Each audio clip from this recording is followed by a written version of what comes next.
Hello and welcome to Nudge, the consumer psychology podcast with me, Phil Agnew.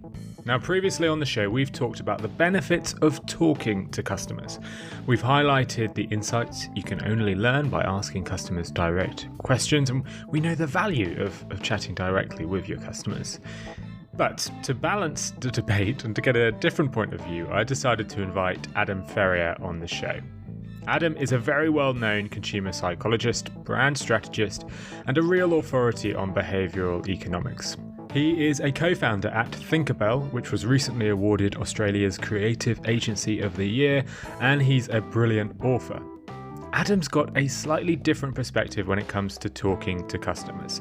Rather than encouraging his clients to host focus groups, send out surveys, and call up customers, he says we should stop listening to them.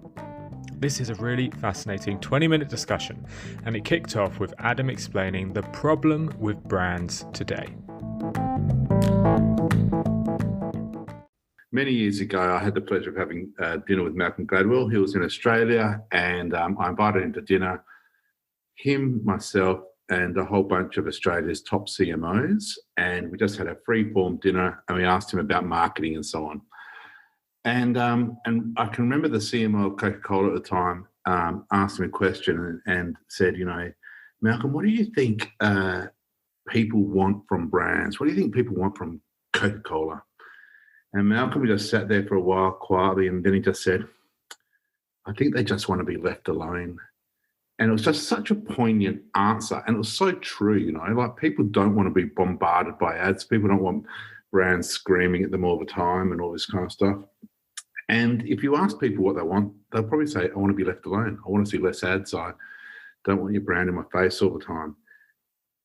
So park that. That's one little data point. The other data point is I do a lot of public speaking, and I get briefed on a lot of brands. And I do, I speak to the marketing team or the sales team or whatever, and I get taken through a quick brand induction. And all the brands have as one of their values or one of their things, customer obsession or consumer obsession, or we're obsessed about the customer. We'll do whatever they say. That's what our purpose is.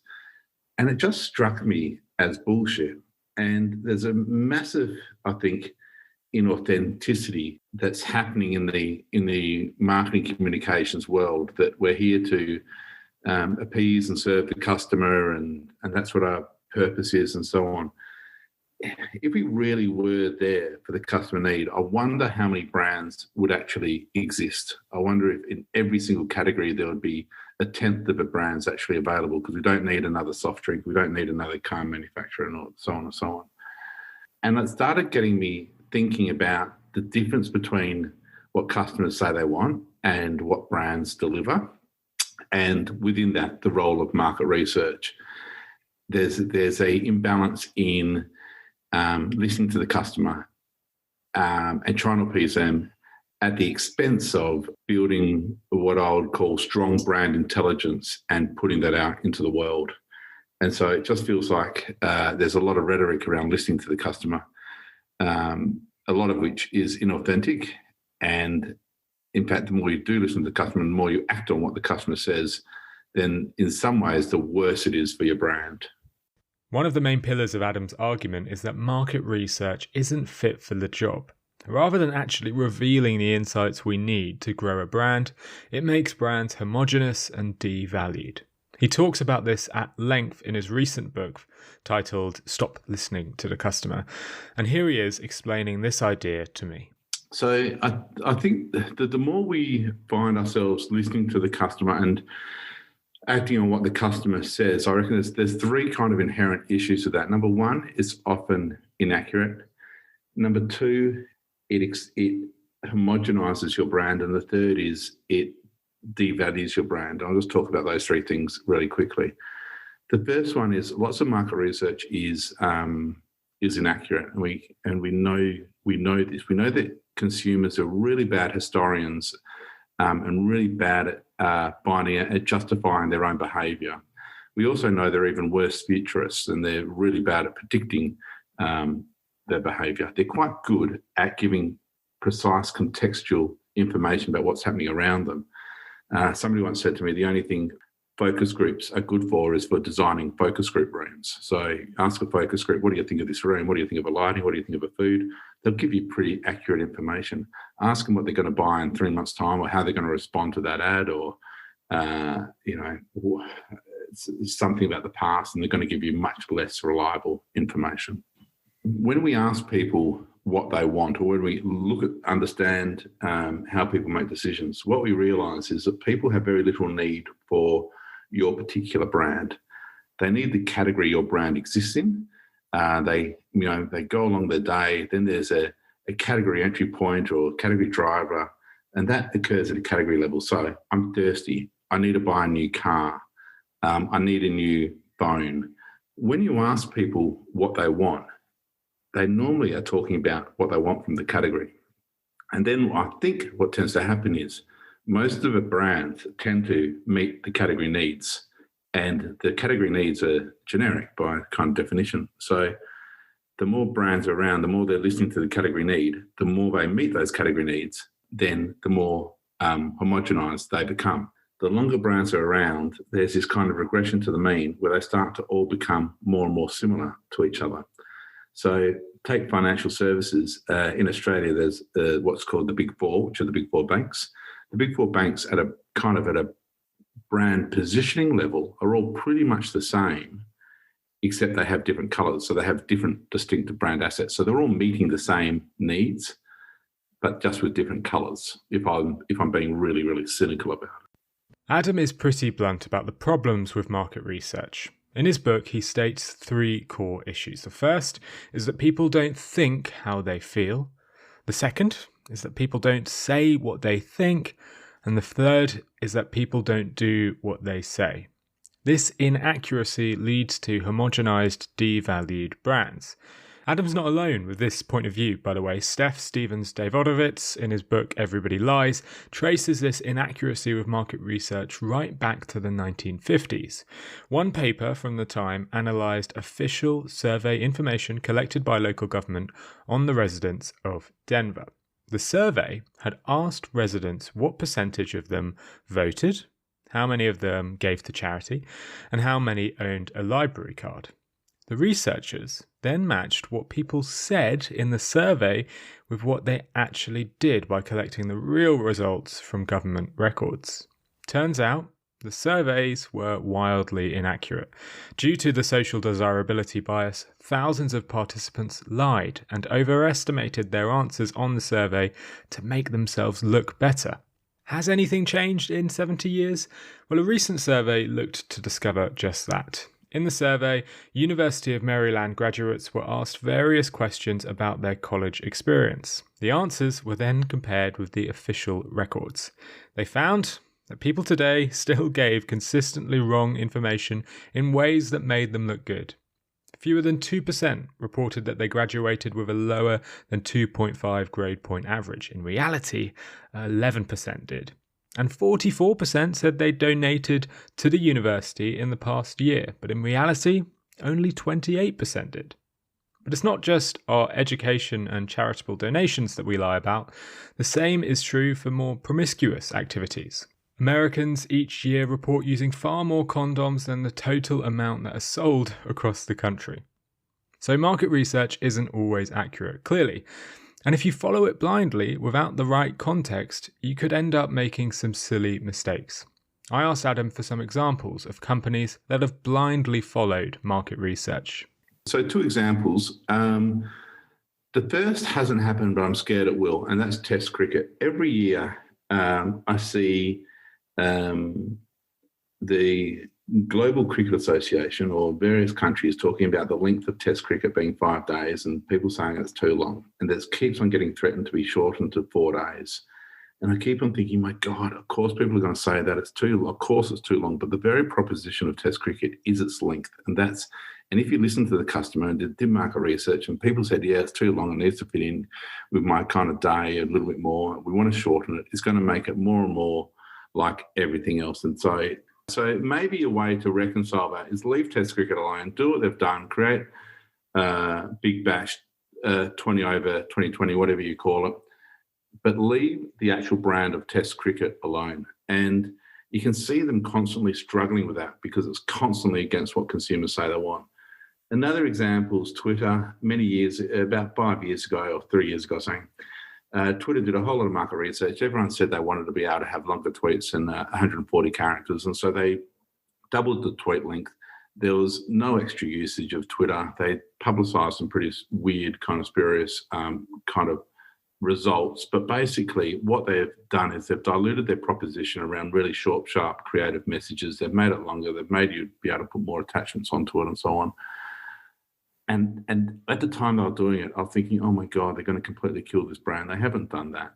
But it was just emblematic of a company not quite understanding their proposition around, the creativity that you need for a short, sharp message and thinking, shit, people want it longer, therefore we should make it longer. Twitter's USP is forcing users to make their points concise. That's the whole purpose of the platform. If you need to make a longer point, then use a different service. But when Twitter asked their users what they wanted, most struggled to acknowledge this. And instead, the users simply asked about removing the only limits they could think of, which in Twitter's case is the character count. This is a classic problem with market research. If you asked users what suggestions they have to improve your product or what problems they currently have, often they'll invent something that sounds plausible just to please the researcher. It reminds me of the race for social networks to add stories to their applications. Over the last 2 years, we've seen Snapchat, Instagram, Facebook, and even LinkedIn race to add a stories functionality to their platform. This feature almost certainly comes from users' feedback, but it comes at a cost. Slowly and surely, all of these social networks start to look similar, with all of them racing to add identical features. So you might be wondering, like I was at this stage of my conversation with Adam, which companies actually don't listen to their customers and which companies are successful by ignoring customers. Well, Adam's got 2 great examples of companies that do just that. When I think of good examples of this, I think the best 2 examples I think, and 2 examples I talk about in the book, are IKEA and Apple.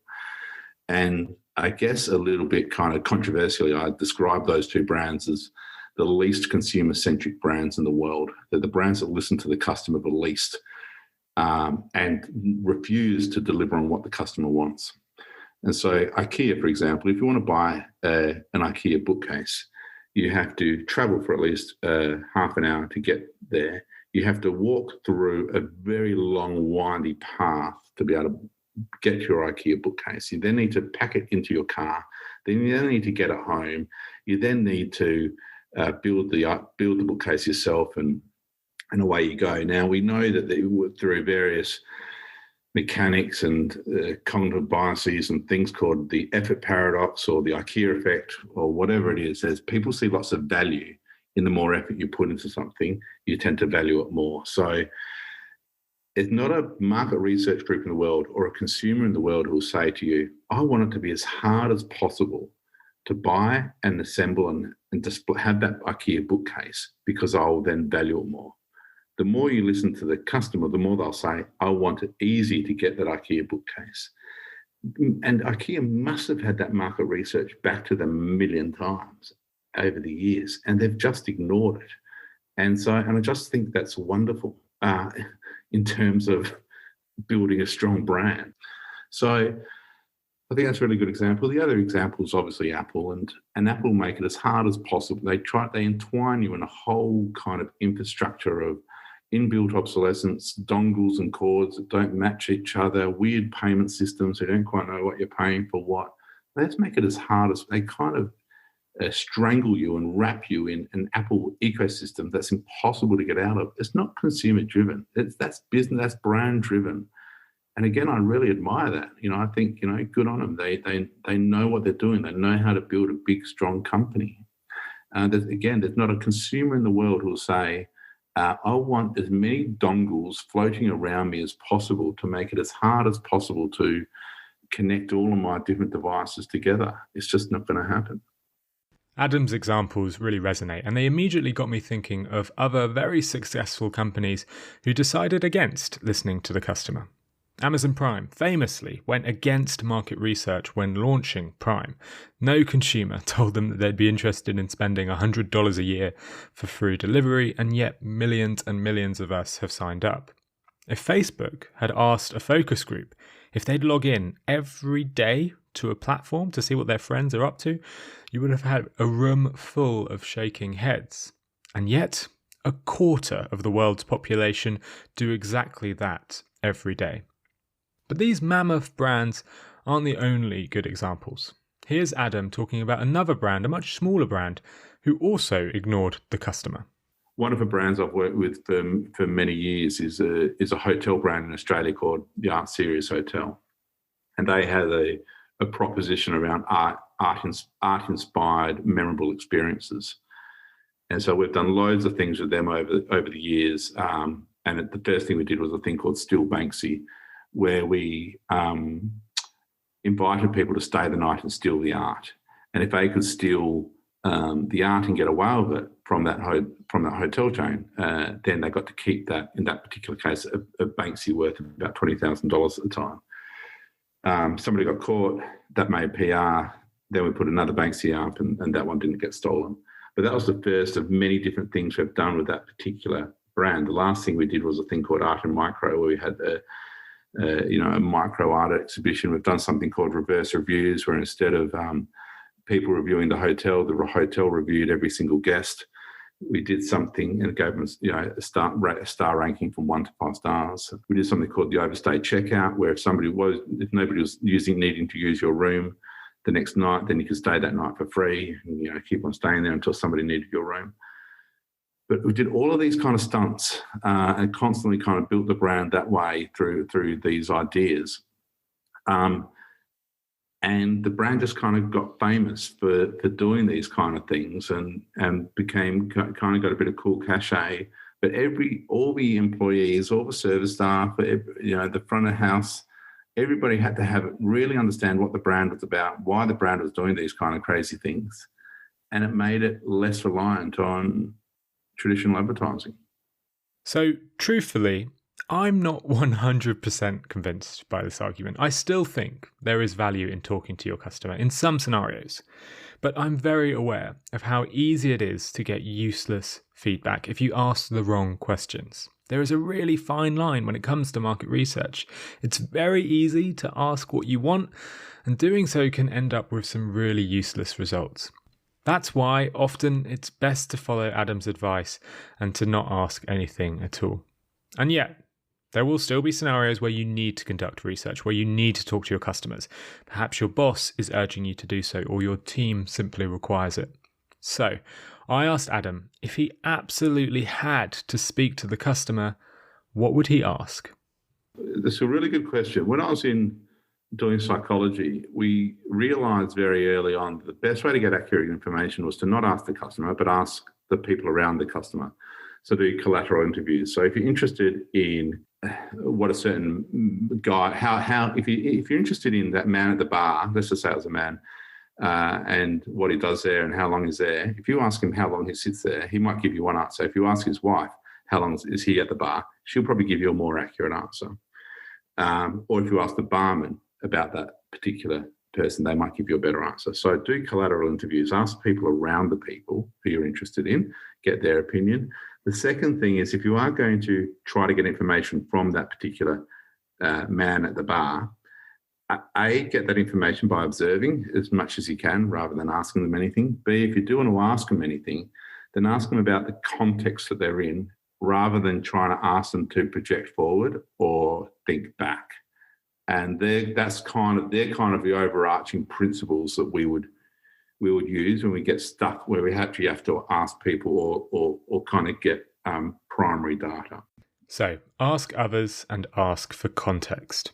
2 solid bits of advice right there. If you need to conduct research, try these collateral interviews where you ask others about the customer. So ask them, how many times do you think your partner would use this service? How often do you think your husband would spend at this place? And if you need to speak directly to the customer, ask them questions about the context they're in right now. Don't ask questions about the past or future. That can lead to some biased results. Ultimately, humans lie all the time. We all do. Sometimes we know we're lying, and sometimes we don't even know that we're lying. An example is that more than 90% of college professors say they do above average work. It's obviously impossible, it's obviously a lie, but most of them don't even know they're lying. And 1/4 of high school seniors think they're in the top 1% for their ability. The problem here is that these types of questions, they force dishonest results. They don't take into account the biases that we know consumers and individuals have. What Adam has talked through today has hopefully opened your eyes to some of the perils of market research.